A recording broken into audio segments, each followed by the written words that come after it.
Are you strategic? The answer can make or break your business. Welcome to Strategic Minds, the podcast where we'll do a deep dive into conversations with extraordinary leaders and world-class performers to learn how they think, plan, and act strategically. I'm your host, Rich Horwath, author of 8 books on strategic thinking, including my newest book, Strategic. And my vision is to teach the world to be strategic. Now, let's explore Strategic Minds. We're stuck. What do we do? I have no idea. You need a new strategy. We need a more dynamic strategy. The strategy? You have to strategize. But you won't strategize. Let's talk a little strategy. Welcome to Strategic Minds. I'm excited to chat with my guest today, Steve Wunker. Steve is an accomplished innovation strategist, entrepreneur, and currently managing director at New Markets Advisors. He worked with the late Harvard Business School professor Clay Christensen, known foremost for the concept of disruptive innovation, to help build the consulting firm Winsights.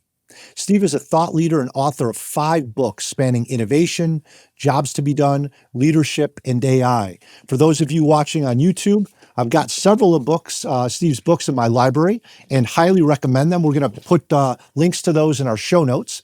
And his latest release, I've got a copy here as well, AI and the Octopus Organization, Building the Superintelligent Firm, co-authored with Jonathan Brill, uses the octopus as a central metaphor to focus on leading and scaling AI beyond pilots to real business change. Steve, thanks for being my guest on the show. Oh, my pleasure, Rich. Let's begin with your origin story. Please share with us where you grew up and how that environment and the people there shaped who you are today. Well, I actually grew up in a retirement community in Pompano Beach, Florida. And it shaped me because I would have all these people coming around, older folks, right? And saying, you gotta live your dreams. I sort of settled for something. I didn't put myself out there. And if I could do it all over again, boy, I wish I had done something more ambitious. So my whole life, I told myself, Wunker, you gotta really reach for the stars and do something ambitious, whatever the heck that's going to be. I love that. I love that. And tell me a little bit too, Steve, that's an interesting background. I haven't heard that one before. So share with me a little bit about, the values that you saw in that area, with family, with friends. It's a different environment that a lot of folks have grown up in. So like you said, it inspired you. How about the values there that you were seeing with your family, with your friends in that area? Yeah, I mean, look, it is unusual. I guess formally I wasn't allowed to be in that community, but I was reasonably well behaved. So they let me in. I really respect older people because they do realize the importance of values. Whatever rat race they were in, by the time they're in the retirement community, for most of them, that's pretty much over. Mm-hmm. And so the values are what they look back on is, did they live a life that they were proud of? Mm-hmm. And so it always affected me. Would I be at that age, which seemed impossibly old back then, maybe now it seems a little closer, would I look back and be proud of how I lived my life, not just on what I accomplished? Excellent. And I know from an educational perspective, you certainly lived that. I know Princeton undergrad, Harvard Business School, MBA. Share with us a little bit about your early career. I mean, obviously now you're a prolific writer, entrepreneur, and have really been a thought leader in the space around innovation and strategy, and now certainly AI. So share with us a little bit about what started to shape your career trajectory. What did you find interesting when you first started in the working world?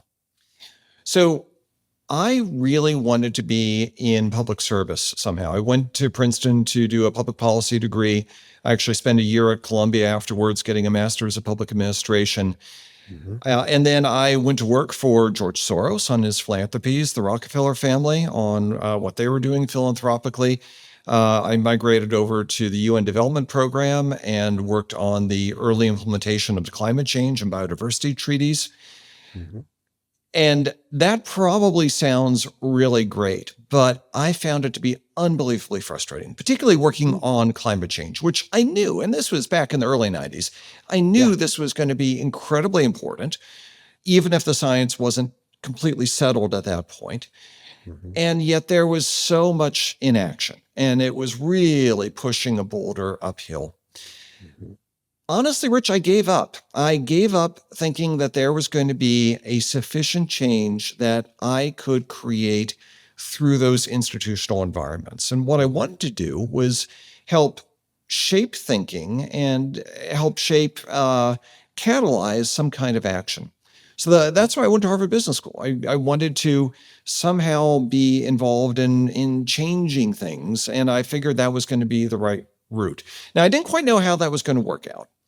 But I always had an interest in thought leadership, as well as in innovation, very longstanding from prior to that time. Fortunately, after HBS, I went to Bain and Company, and while I did some very traditional things, I also worked on 2 books at Bain. One with the guy who ultimately originated the Net Promoter Score. This was actually on the book prior to doing that, Fred Reichelt. Yeah. And the book was Loyalty Rules. And that taught me a lot about thinking deeply and writing simply to be a thought leader. And then I worked with Bain's managing director as well on actually the future of organizations. And his thesis was that professional service firms provided a model for organizations. And that actually carries through to my current book, because I think finally we have the technology to help make that happen. So these early influences really did matter. It's not like I just stepped into this career wholly formed. I sort of figured it out based on those motivations. Wonderful. And so let's talk about the latest book. And again, for those watching here, we've got it right up on front, AI and the Octopus Organization. Wonderful metaphor we'll talk more about. But Steve, I'd be interested, what early signals from your perspective show that AI is moving the needle? I know there's been a lot of folks talking about the importance of AI, but sometimes people not seeing some traction. But what are you seeing, at least initially? So it comes down to a couple things. Are people spending their time differently than they used to? Are they creating outputs that they never could before? Or perhaps are their workflows changing? So what do I mean by that? AI has the ability to free up so much time that's spent on gathering information, processing information, doing a lot of administrivia in your day-to-day job. Are people doing that? And are they then able to actually work with people more, coach people more, work with customers more? That's the promise of what AI should be enabling people to do. There's also what can it enable that just could never be done before. We can do workshops now. We did one a couple months ago with 120 people and have everybody write in their work plan for how they wanted to change what happened in their function. It was a really large enterprise. And overnight, we can scan those, feed that into AI, and get a synthesis that works by function, by department, by geography, in terms of what people are pledging to do. We could have never done that prior to AI. And then what is ideally happening, although it's still early days, is that workflows are changing. So for instance, in a marketing communications department, are the marketers putting together a lot of creative now, perhaps using Gen AI, and testing it out very rapidly, then gathering data on what works or not. This is something that was very difficult to do prior to having the capabilities that AI has currently. But now they can do things in a much more real-world, data-driven fashion than ever before. It just requires a different approach to the work. Mm-hmm. You just shared a couple excellent examples of how folks are starting, how you're helping folks start to really practice AI and implement. In the book, you share a really interesting statistic that about 80% of businesses view AI as a core technology, but only 15% of employees believe that their leaders have a clear strategy for its adoption. As you're starting, like you said, in these early days, what are you seeing as some best practices when it comes to the adoption of AI and the development of an AI strategy versus a tactic here and a tactic there? So we think about this in terms of an ABC framework. A is AIify the present. So if you can get another 5% efficiency out of doing what you're doing today by sprinkling some AI feature on top, great, go do that. And there's no reason you shouldn't do that. B is become great at experimentation. So there's a lot of experimentation going on with AI, right? There's the companies with the 900 pilots, but there are plenty of those companies that aren't doing it well. And so you have to be very thoughtful about what are you actually trying to learn from these experiments, and then share those learnings in an appropriate way. And then for heaven's sakes, shut down the experiments that aren't yielding results. And the great majority are not going to yield results. Then finally, C is create the future. So here you got to really step back and say, not just how can we AI-fy the present, but is that the right way to be doing things? What can AI enable that we just couldn't realistically do before? And that's a lot of the focus of the book. How can we create a different form of organization, a different style of management through using AI? You mentioned earlier, as a thought leader, one of your goals is to be clear, to be concise, to be simple in communication. And I think the octopus analogy or metaphor that you use in the book is wonderful, because it does really help us make that connection once it's explained. And you describe it in the book as a living ballet of distributed insights bound by a neural necklace or distributed mind.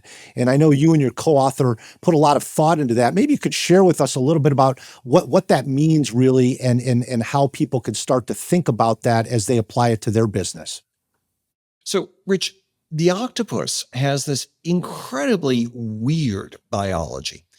And it actually, the creature dates from about 300 million years ago. So that's 70 million years older than the dinosaur. So it is this ultra prehistoric biology that has managed to survive and even thrive in the present, but it looks nothing like the biology that we're familiar with as humans. It is an amazing analogy for AI. So 2/3 of the neurons in an octopus are actually not in its central brain. They're distributed throughout the body, and each of the 8 arms has its own neural cluster. So effectively, an octopus has 9 brains. And what's even more remarkable is that the arms can coordinate with each other without even involving the central brain. So one arm can be opening up a clam and the other one is exploring a cave. And meanwhile, the central brain is thinking about, how do I get away from that shark? And then if the central brain sees enough danger, it can then command the other arms to work in unison to quickly jet away. It's an amazing analogy for how AI enables distributed intelligence in an organization, massively parallel work, but also instant coordination when it's necessary. And what are you seeing then as the challenges initially from organizations? Because again, it's a really simple, beautifully worded metaphor there that you're using, and it makes perfect sense. What are some of the initial challenges that potentially folks might run into as they're trying to adopt this into their operating model? So it would be very tempting, but wrong, to bring AI into your current org structure and your ways of working and just assume everything is going to get better. It may actually get worse, frankly. I'll tell you why. If you just use AI to create some output, well, for one, maybe that output isn't as good as what a real human thought process would require. So we can't get intellectually lazy about it. We actually have to become better critical thinkers at questioning the AI, pushing it, thinking about what's missing. So that's one. But the second thing is that AI creates this fluidity of information, sort of like that neural necklace in the octopus, where the information can travel from arm to arm without always being mediated by the central brain. Mm-hmm. Now, that can enable tremendous coordination, but it can also invite dysfunction. If one department can see what another department is doing, or one area manager sees what another area manager is doing, they can then start second guessing and meddling or saying, well, oh, she can do that. Why can't I do that over here? Right. And it can create a lot of confusion and chaos. So the work processes, the responsibilities of people need to be clear when there's this much fluidity of information so that we can get the most out of it, the most positive, while sidestepping the dangers. Excellent. And when you talk about that, and it makes perfect sense to say where are we going to start this process? Oftentimes these processes are started top down. Sometimes there's almost a grassroots adoption that can be effective. Any guidance that you would share with for some of the leaders out there thinking about this analogy or metaphor of the octopus and trying to implement some of the things that you're talking about? So grassroots is useful because it tells you where there's demand, and it might give you some surprises. So that's great. So long as people can have a common tech stack, they can have guardrails, there's a common environment, a toolbox that people can use, then by all means, people can do that. We profile a venture capital group, Process, that does this for its VC portfolio companies, and that's quite effective.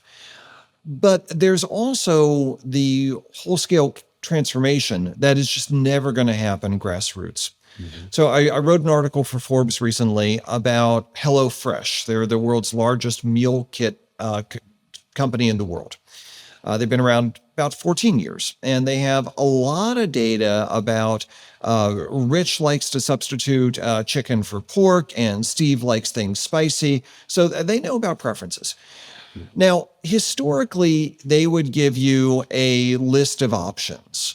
It might be sort of a lot of options. They would refer to it sometimes as the Cheesecake Factory binder. Okay. But they thought, how could they really rethink this using AI? So using all this proprietary data that they had, they were able to create a very narrow list of curated suggestions for you, which are going to be totally different than the curated suggestions I'm going to get. And that really distinguished them in this fairly crowded marketplace and was a proprietary advantage because of all the data. But, it didn't stop there. That actually was the first step in a transformation, because in order to do that, now the kitchens can't just create a handful of meals. They have almost infinite variations of meals that they're creating. And then sourcing has to go and source all these different ingredients that they didn't used to. So it was this broad strategic and operational transformation, and that even played through into the management responsibilities. So a production supervisor in the kitchen is no longer the Excel jockey who's creating the inventory and production forecast for the week. There is so much variety. A human could never do that. So now that person is the steward of the model. They're saying, does this make sense? What's the model missing? How am I going to translate this through into operational responsibilities? And critically, how do I coach the staff here to do a really fundamental change in their work processes and get the most out of what AI is enabling? So that's back to that ABC approach. That is C, that's creating the future, thinking about things in a totally different way that could never be possible without AI. I want to take a quick moment to thank everyone who's been sharing the Strategic Minds podcast. Your support is what helps us grow and reach more leaders who want to think and act strategically. If you've been finding value in these conversations, I'd love for you to follow in their footsteps. Share the podcast with a few friends or colleagues in your network who you think would benefit from becoming more strategic in their work. Your word of mouth makes all the difference, and I truly appreciate it. Yeah, and that marries up really nicely with what you describe in the book. You talk about, in the past, a lot of times the C-suite has been that command tower.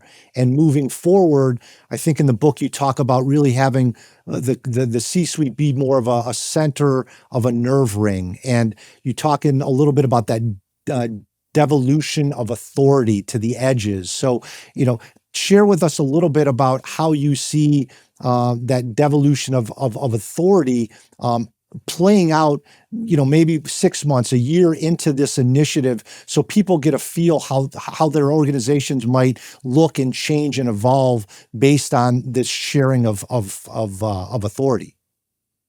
It's a great point to bring up. AI can enable tremendous intelligence and rapid action at the edge of the organization. It can bring contextual knowledge to the edge of the organization, the frontline workers that they never had before. It can put guardrails around action so that things don't get too wild and crazy if you devolve authority. Mm-hmm. But the central leaders need to be okay with that. There's a story from the Navy that I think is really instructive. Back in, say, 1900, a naval captain had tremendous authority over his ship. They had broad instructions on what to do, and they basically had the authority to go get it done. And by 1930, that authority had almost entirely vanished. And there is one reason why that happened. Technology. It was the radio. Because admirals could exert authority, they did. And that is a human tendency. Yes. If you can boss people around, you will. So we have to prevent that. AI creates this transparency of information. It gives structured to unstructured data, and it can allow you to see what's relevant at the right time, which is tremendous. But then you can't use that as an excuse to say, do this, do that, because I know best.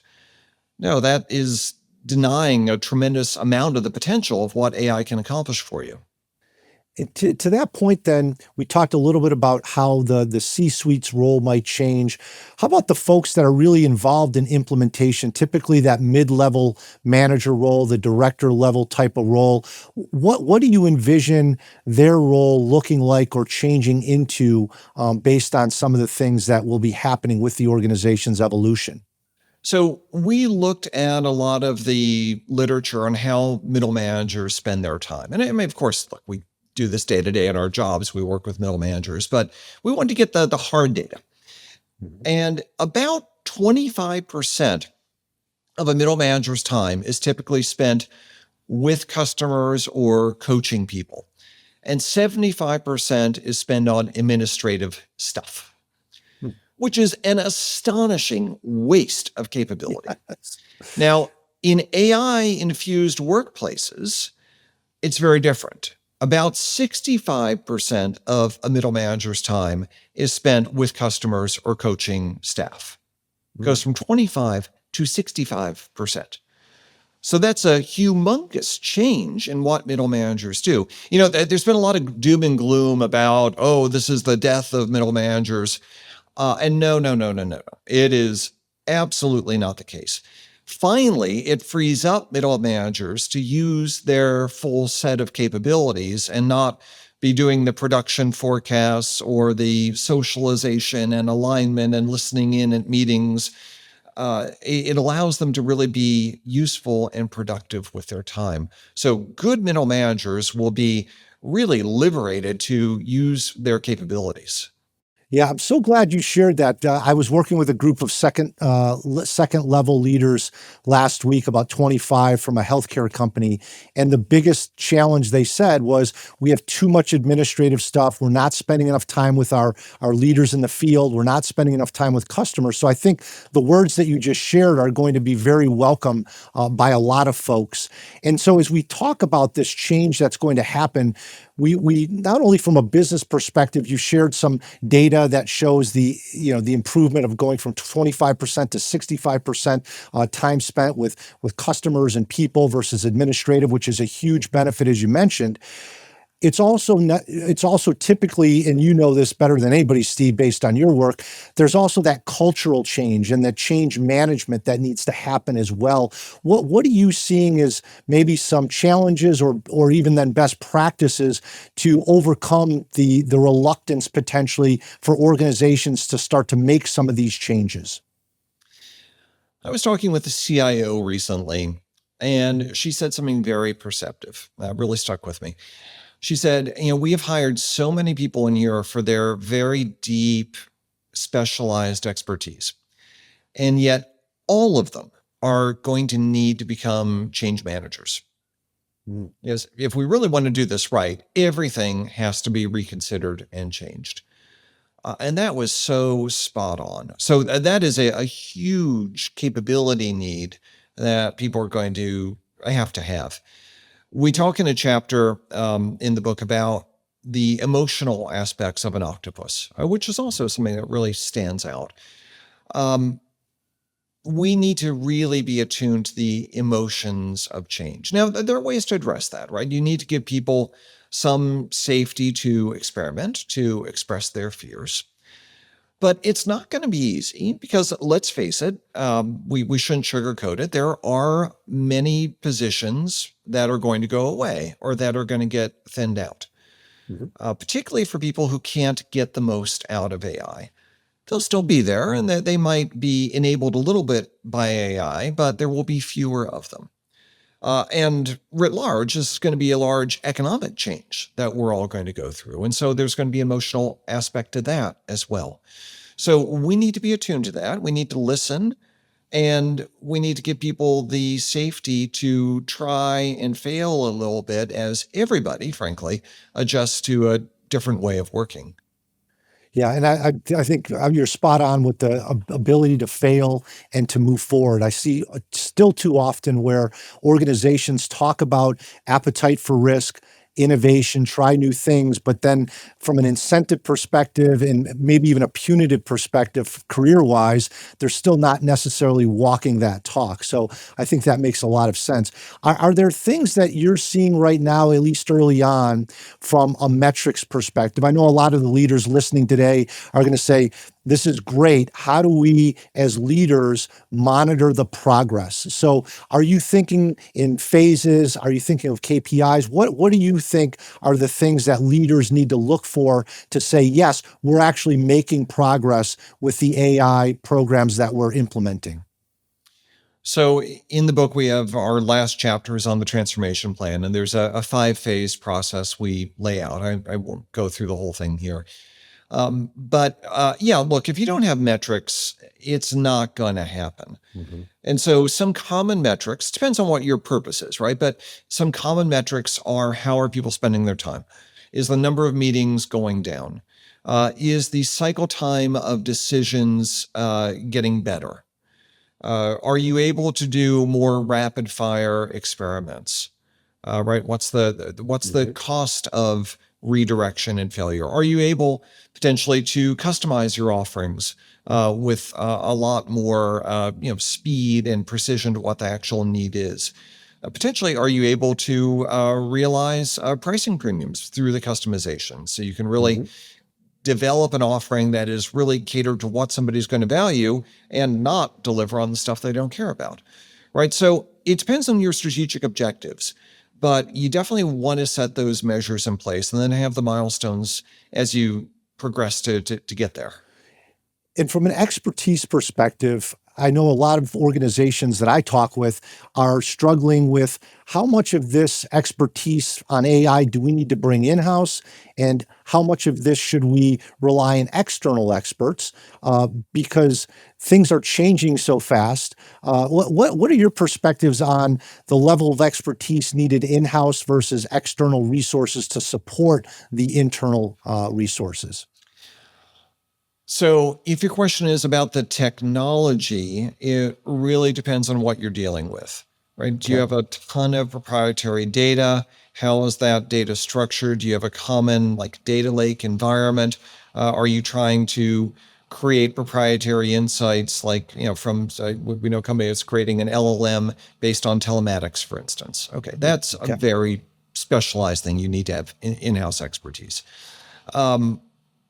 But then there are others where, frankly, you can outsource a lot of these things and it will be fine. It may not be bleeding edge, but the technology is progressing so fast that doesn't terribly matter. What matters is that it makes a difference for you, and outsourcing is the way to go. If you're talking about the change in business practice, look, I don't want this to sound like an advertisement, but you need some external perspective, because there are not a lot of internal experts you're going to have by definition, because you're changing your business practice.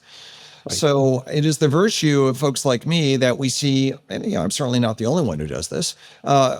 We see a lot of these organizations that are attempting this change, and there are definitely best practices and pitfalls. So bringing in at least a little bit of that can help.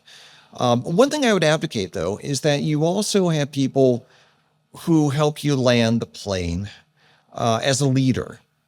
People who, maybe it's your executive coach, for instance, if you have one, who can really talk through how does this work in practice? How does that change management work in practice? This is going to be one of the most far-reaching and difficult transitions that executives are ever going to undertake. And so for sure, having some experienced counsel is going to be useful. Steve, I'd be interested from your vast career with innovation.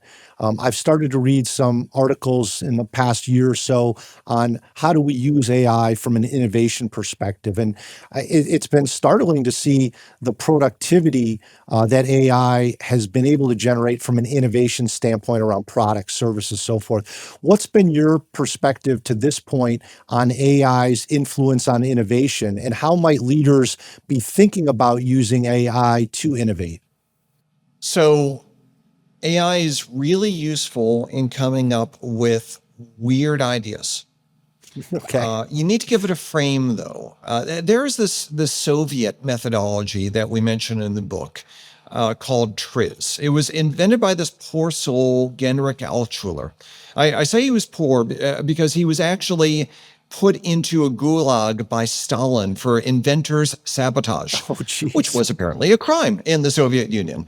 But he came up with this unbelievably complex methodology called TRIZ that human beings struggle to implement.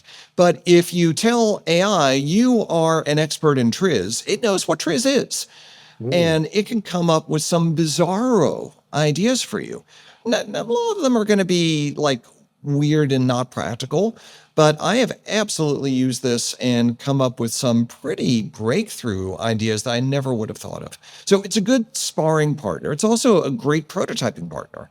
So come up with 5 different ways to go execute this idea, whether it's a service blueprint or if it's a physical product. We've done all of that. And then you can use it to test out the idea. Even better if you've got a lot of research on the sort of users that you want that you can feed in a proprietary way. P&G does this at large scale, and it's very effective. But you can say, okay, you are this sort of person or this sort of B2B buyer. What are the greatest selling points? What are the objections? What are the contexts where this could work better or worse? Some of that you might already know. It's not just going to tell you stuff you don't know, but sometimes it can really expand your thinking. So, that's just in ideation and prototyping. There's all sorts of process flow things that it's useful for. AI can make a really big impact in the innovation process. Excellent overview there. So, Steve, any other things that we haven't chatted about relative to AI that listeners might be interested in as far as next steps? So, if they're thinking about how do we start to incorporate some of these things that Steve has chatted with us about, any other key concepts or frameworks that you would recommend people read up a little bit on? I know in the book you have things around the 3 hearts, you have the RNA, DNA comparison. Any other concepts that we haven't touched on that you think would be important, at least initially, for our listeners to understand? So I'll give you one really practical idea from Procter & Gamble. They actually wrote a paper on this recently with this title. It's called The Cybernetic Teammate. What P&G has done is distill a lot of expertise and often very narrow functions, like packaging, for instance, and created AI experts that can be in on project teams. So you don't have to wait around for some packaging person to finally get back to you, or some lawyer or finance person, whatever it might be. They already have the expertise to bring to you through AI. And that really speeds decision-making. It improves the quality of decisions. It makes people feel more confident that their decisions are correct. And this is not a terribly hard thing to do. One thing they do is, they distill their consumer research, but also when people leave the organization, when they retire, they do long debrief interviews to say, you tell me all that you know about packaging. What are the big lessons that you've learned? And it can get very detailed. That is a great way to make sure you don't lose the institutional knowledge, but also to bring it in. They have found that people use those tools actually a lot more than using humans. So they had the underlying need. They were just afraid to get in touch or afraid that it was going to take a week or a month to get an answer. So it has really improved both speed and quality at P&G at a pretty minimal cost. Yeah, that's amazing. And again, Steve, one of the things I love about the books that you've written is you give us a lot of practical tools, frameworks that we can easily apply. And I've tried to apply a few of them as well into my work. So I think that's another great one with the P&G example. I would be interested too, just to talk a little bit for just a few minutes before we close about your thought leadership and how you think. The title of this podcast is Strategic Minds. So I'm always interested in the techniques that people use to think, to come up with their ideas, and then to distill those ideas and communicate those ideas. So maybe if you could share a little bit about some of the techniques that you use to think strategically as you're coming up with ideas like costivation and, your latest book with the AI and octopus analogy. What are some of the techniques that Steve would use in order to come up with some of the ideation that you have? So I actually think, Rich, that great ideas are reasonably easy if you have great questions. It's the problem statement. So you earlier had held up one of my earlier books, Jobs to be Done. Yes. And this is all about framing the problem, framing the question. It's another method that I borrowed from Clay Christensen, who I did some of his first Jobs to be Done projects with him. So that is about really not looking at the world as it is, but understanding what are people's fundamental motivations? What jobs are they trying to get done? Not what do they happen to be doing today about them? And then thinking about what gets in the way of doing that job effectively. So look, for AI, it was not the technology that was getting in the way. It was the way people were going to go implement the technology. Were they really going to try to change their work practices? I'd seen working with Clay and originating the idea of disruptive innovation as he did, that so many organizations would say, yeah, this is really important. We need to get ahead of disruption. And then they didn't. Right. And it wasn't because Clay hadn't laid it out. It was because their work practices, their priorities didn't really change. Their resource allocation didn't change.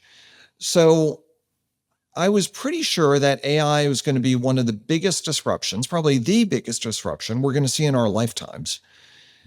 Were people's work practices really going to change? So I have a healthy degree of skepticism about whether they will do that. And so that's why this book, there's a lot of practical advice, but it's also a big push that you need to do this. This is not optional. If you don't change your work practices, there are others in your industry who will, and they're going to eat your lunch. So that's where that idea came from.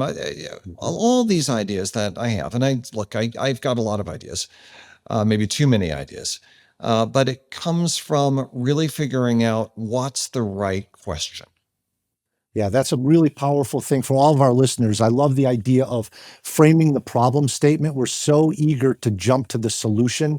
So I think, Steve, your words of stop, frame the problem, make sure you've got that right first, the question being more important initially than the answer. Really, really well said.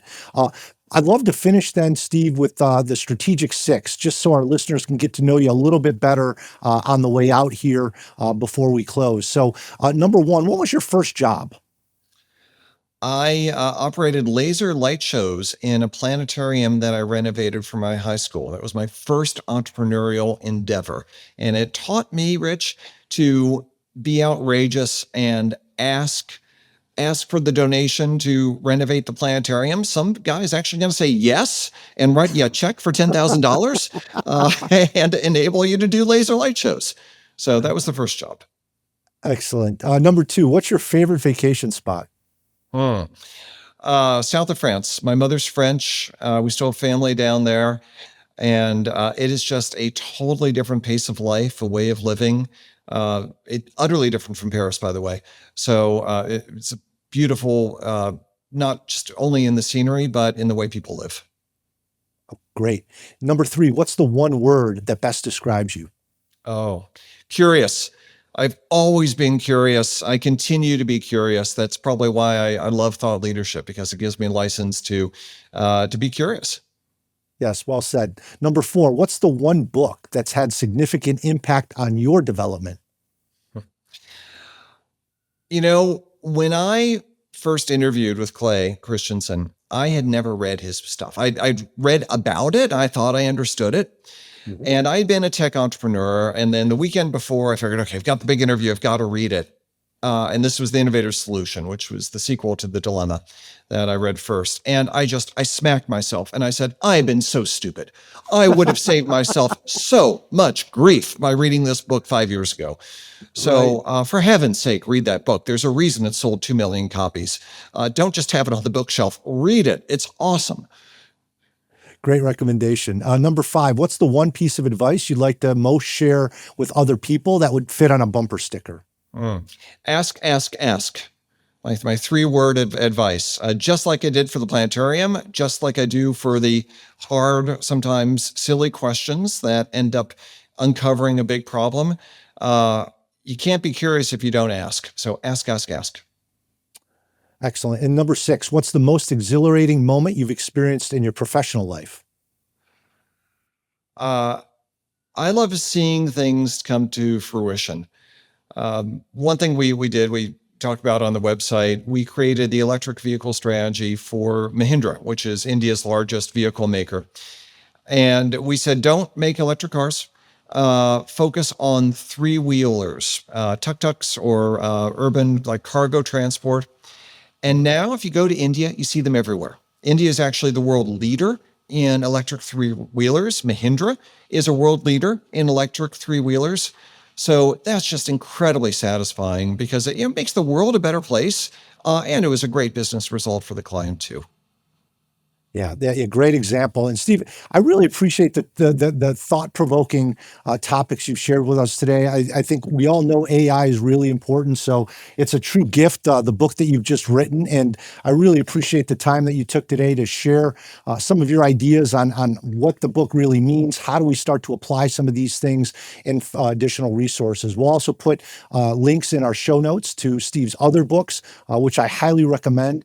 And as Steve, again, I wanted to say thanks so much for taking time and being my guest on the show today. Oh, I had fun. Thank you.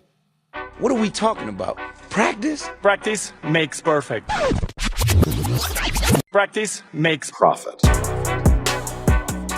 How often do you think about your career evolution? It's important to step back on a periodic basis and reflect on where you've been and where you'd like to go in your career.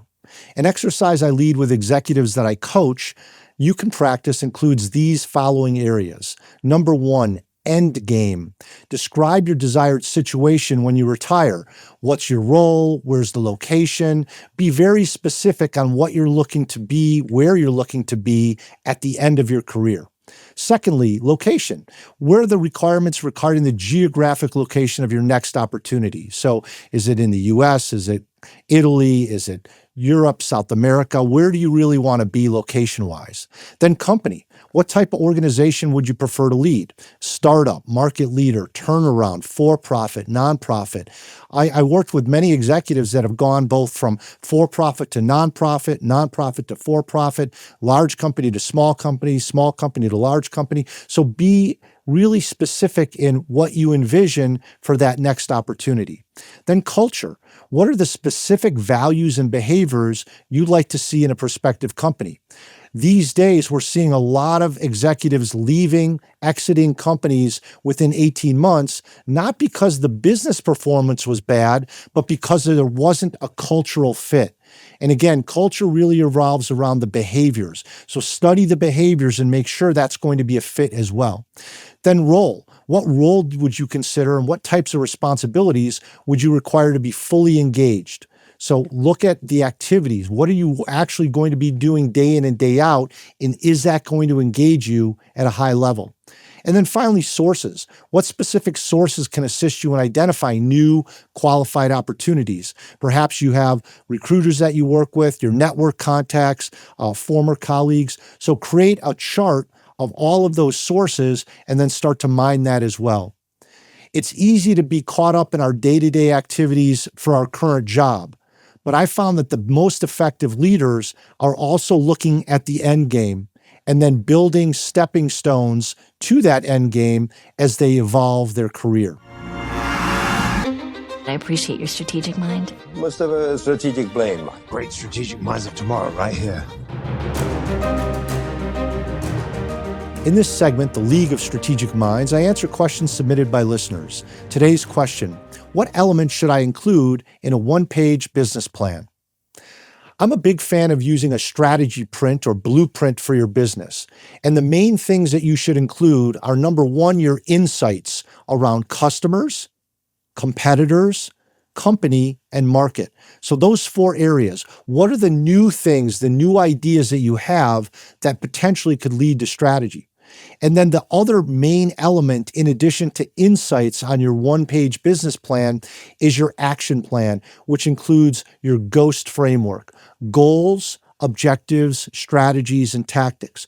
Goals are generally what you're trying to achieve. The objectives are more specific with a time frame. Strategy is how you're going to achieve those goals and objectives, and then tactics are more specific.